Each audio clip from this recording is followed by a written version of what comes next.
Hello, welcome to my channel. I'm Glacia, intuitive life coach, ascension guide, and health coach. And this is a video for the month of August 2022. So we know we have the Lionsgate portal coming up this year. It's guaranteed to be intense. And I want to talk a little bit about this cycle that's opened up recently through the completions that we've done and um, all of the work we've been doing on personal levels as far as purging and clearing and doing our tough inner work. So, the cycle that we've entered into, a lot of you probably are already feeling this, and if not, you will. It'll intensify the closer to the Lionsgate portal we get. But that is feeling like things are surreal. Just, looking around and feeling like you are in a different place or something is different about the place that you're in, right? Almost like you're living in a reality that isn't real. So things will look different, things will feel different. It's kind of like when we do the timeline jumping, where buildings will be different, very close to being the same, but things will be slightly different. And you look at it with a new set of eyes. So what's happening here is we're getting energies from this new grid that is really our natural grid, but we're kind of peeling back the layers of the false grid system that's been overlaid on it for a very long time.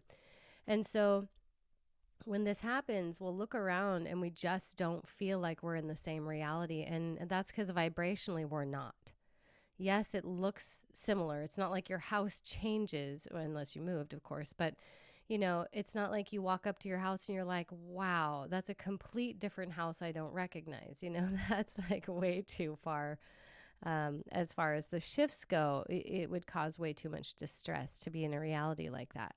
Now, what it is like, though, is you can walk up and you're like, why does this look different to me? Why does this feel different? Like, I feel different. The house feels different. You can walk in and to your home and it'll feel different too. And so this is going to bring on a lot of shifting and changing into our true paths, right? So as a life coach, a lot of people come to me and ask, what is my purpose? And with the confusion of purpose, it's a really normal thing to have because we have more than one purpose and we go through these different purposes at different times.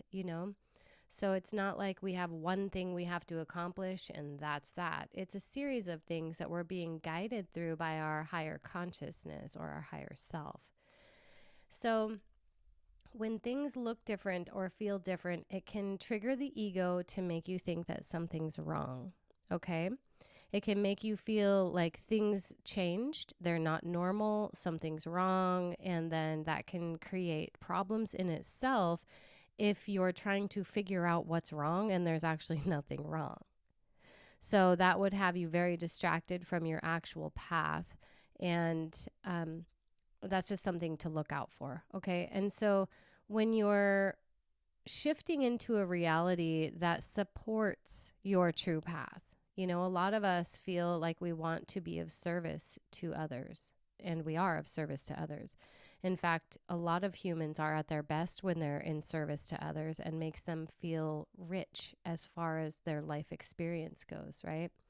So this is what we're kind of shifting into gradually, even though it feels rapid, it's gradual. It has to be because it's a very jarring experience for all of us when reality changes. Now, this is something that's happening from organic grids and incoming light frequencies, light code activations, and such. Okay, this is not something that's being forced on us. This is because we've asked for this and we've signed up for this. Now, did we know it was going to be so challenging at times? Probably not. But we have everything we need to face the challenges. So when we're thinking about our true path, it will make a lot of people want to let go of or radically shift the path they're already on. Okay, now this can be disturbing and distracting for your life. So, say you have a job that you don't like, and then there comes a point where you're done. You decide you can't do it anymore. This is where you approach things with the question of, is it in my greatest good to quit this today? you know, questions of that nature, where you're not just running away from something, but you're consciously and intentionally choosing something that works better for you. Okay. And so that's where you don't just go screaming out of your job and, flip off the boss or whatever. You take your time to do it the proper way for you. Not that there's like a right or wrong way to quit a job, but making sure that what you're doing is going to be something that isn't just another path that gets opened up. And this is why I'm saying this.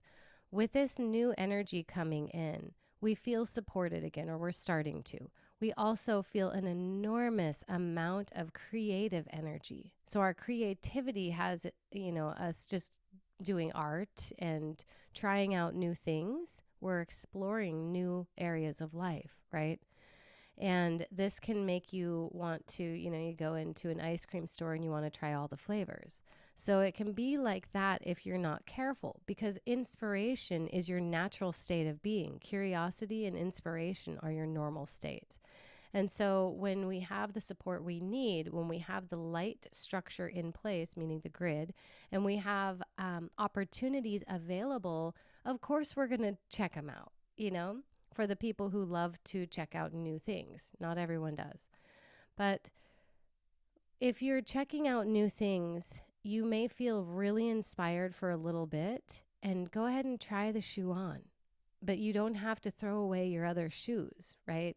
You get what I'm saying here? Where it's like we get to try out these new things, but it doesn't mean we have to abandon everything that we already know. So this is where you may find that your creativity shifts, and be okay with that. This is a time for flexibility and malleability. So when these new energies are coming in, which they are, it's going to trigger up a lot of, like I said earlier, radical change or rapid change. And so the inspiration comes before the creation. Okay, so this is where it's important to let the inspiration flow. If you need to write your ideas down, write them down, but not overcommitting yourself to trying new things or choosing one new thing and saying, this is it, forget the rest. And then a week later, you're exposed to something else and you're like, wait, no, this is it, forget the rest. So kind of go into it just with an idea of exploration, but that you don't have to make a solid choice in your life right now or these major life decisions at this moment, even though you may feel very inclined to do so. And if you do feel inclined to do so, do it. I'm not saying don't make changes. I'm just saying you don't have to make radical changes that push your old life out. It's naturally going to fade away, your old self, right? Because your new self that's being formed right now is being formed in these new energies that this reality is being created out of. And so everybody that is acknowledging these energies and noticing these energies, everybody's getting hit by them, by the way. There's nobody that's untouched by these energies. But the way that they're occurring to you may be really exciting and inspiring, and ride that wave, asking questions. Well, what else is possible? And what can I do with this? And, how does this fit into my life? Where will this take me if I invest in it? So if you think of your time and your focus as an investment, not everything is worth investing it into, right? So this is where we get to pick and choose, but also exploring and trying on new things. So with this new energy coming in, everything is increasing. So energies are speeding up, and your manifestations will speed up as well. And also problems, issues, that type of stuff is also amplifying, which is not fun. So I talked about this really over the last few years, about how the more we go through our ascension process, the more we end up having these things that we have to face, these issues that we have to face, especially the repetitious patterns that we've been unwilling to let go of. And these are the things that we know are not good for us, but we do them anyways. And there's no shame, blame, or guilt there. It takes a lot to shift a negative pattern, you know, especially if you're doing it by yourself. Um, Getting support from others like coaches or things like that, it does make it a heck of a lot easier, especially when you're clearing patterns that you can't fully see why they're there. Or trauma is another really big one, because we have a natural inclination to avoid pain. And trauma is very much riddled with pain. It can be emotional pain or physical pain, right? And so we have a natural tendency to move away from that. And that can be very challenging to step into it when you also have the inclination to move out of it. So facing the tough stuff that we haven't faced before, otherwise it'll keep growing and growing. And so these are the stories that you tell yourself, right? Like, I'll never be good enough, or something like I'll never have enough money, or I'll never have enough time. I had to check in with myself recently about one of these stories and time, and how I was manifesting obstacles into my path because I didn't have enough time. So it was like one of those self-fulfilling prophecies, right? And as soon as it clicked, it clicked. I was like, oh, what am I doing? This is so silly, you know? And so, but was able to see that and have a breakthrough with it. And these are the epiphanies that I'm talking about, these aha moments where we can see very clearly. So that's another thing with these energies. We are going to become present to things that we didn't see before. So this can be things that are in your life, things that you've done or things that others have done, or just concepts. You know how when you hear something as a kid, and people say it as just like a catchy phrase, and then at some point in your adult life, it clicks in, and you're like, that's what that means. Not that you didn't understand what it meant before, but you understood it on like a verbal level, or, you know, just something that's vocalized, not something that's embodied. But when you have that aha breakthrough and you embody it and it becomes part of who you are, that's really what I'm talking about, you know. So that's the kind of breakthroughs that we're going to be having, but it can lead to more difficulty, because what comes up to the surface when we can see more clearly, well, more trauma usually, or more of the deception or things like that that can throw us out of our center. So staying in our center is going to be really important as we integrate these energies, because they are moving so fast. When energies are moving fast, whatever you're intending on manifesting shows up fast. So if we spend a bunch of time getting stuck in these old patterns, we are going to start looping in them and feel like there's no way out. And that can create feelings of panic, or just feeling stuck is a terrible feeling in itself. That's kind of hopelessness and helplessness wrapped up in one. So with a lot of the energy coming in too, we are going to want to leave things behind. So there's going to be a shifting and rearranging of every area of life. And this is where it's really important to set intentions, because life isn't just happening. We're co-creating this reality together. It's not just showing up this way. You know, it's not like there's some puppet master that's like, I've got everything planned out. The AI is starting to do that, but that's not how this reality is run yet. And so we have a lot of say in the creation of the timelines and how things go. And in fact, that's why we're doing so well as a human collective right now. And it may not appear to be that way, but it is. We're doing a fabulous job getting through a lot of this deception and enslavement tactics by these controlling beings, right? So with leaving things behind, that's what I mentioned earlier with the job, partnerships, living locations. So there's going to be a desire for a lot of new to show up in your life. Now, like I said earlier, it starts in the energy first. So you have to have patience with this. So when you feel that new energy coming in, it's inspiring, it's motivating, you want to take action on it right now, and that's fine. But if it doesn't come to fruition right away, keep taking action on it, right? Even if you take action every single day toward it, even if you're just daydreaming up what it's like when you accomplish it, that's a great, actually, fabulous action to take because it's a very powerful part of manifestation. So, for the people who are sensitive, you're going to feel these energies a lot more than others do. So, some people on this planet are extremely sensitive, and a lot of it has to do with coping, but then it also has to do with awareness and development of abilities and skills, right? So, people really tuning in to others on purpose. And you'll notice in the collective, there's a lot of people going through a lot of difficult things right now. You have to remember we're in a culmination period. So, this is what I have for you for the month of July. I mean, excuse me. This is what I have for you for the month of August so far. And I'll be back with a video on timelines, and I will explain those a little bit more. And we'll talk a bit about how to imprint them so that you're contributing to the world what you want to contribute and also getting out of it what you'd like to get out of it, you know? So, this new grid is bringing in the energies of unity, like really large amounts of unity. And you may notice that in people around you, a desire to connect, desire to be of service. And what it's also bringing in, though, is almost like a rehashing or a reliving, not fully reliving the event, but past timeline moments.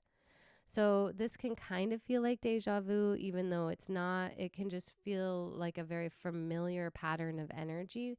And this is because we've been cycling through bodies for so many years, and we have time loops that we've been placed in multiple times.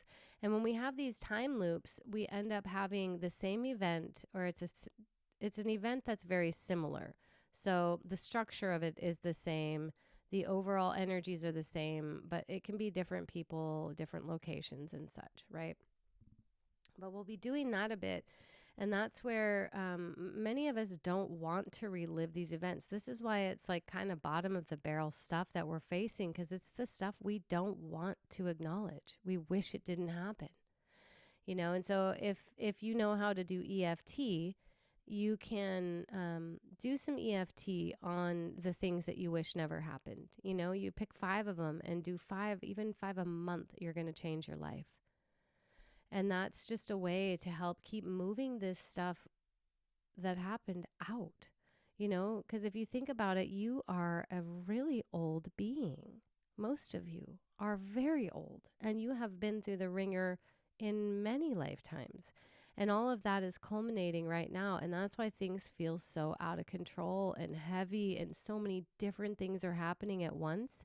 It's hard to wrap your head around, right? But that's why. So the releasing and purging trauma, the childhood trauma, past patterns, and even people resurfacing from the past.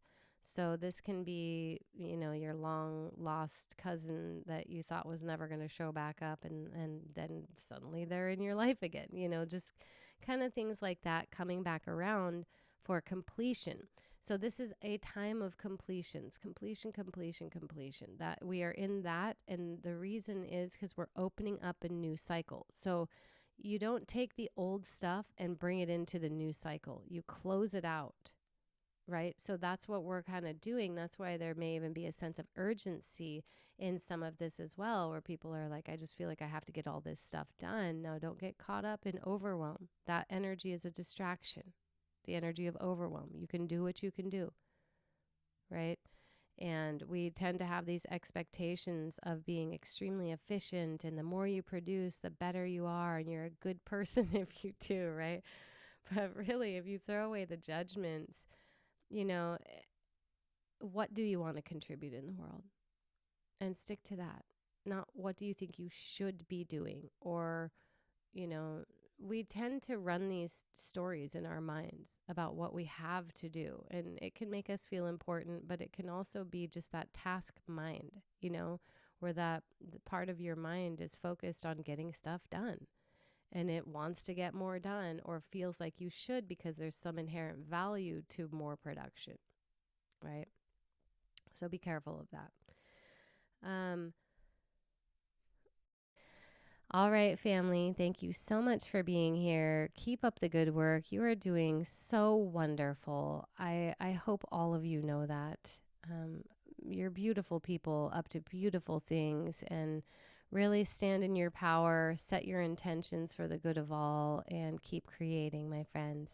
All right. Much love. Talk to you soon.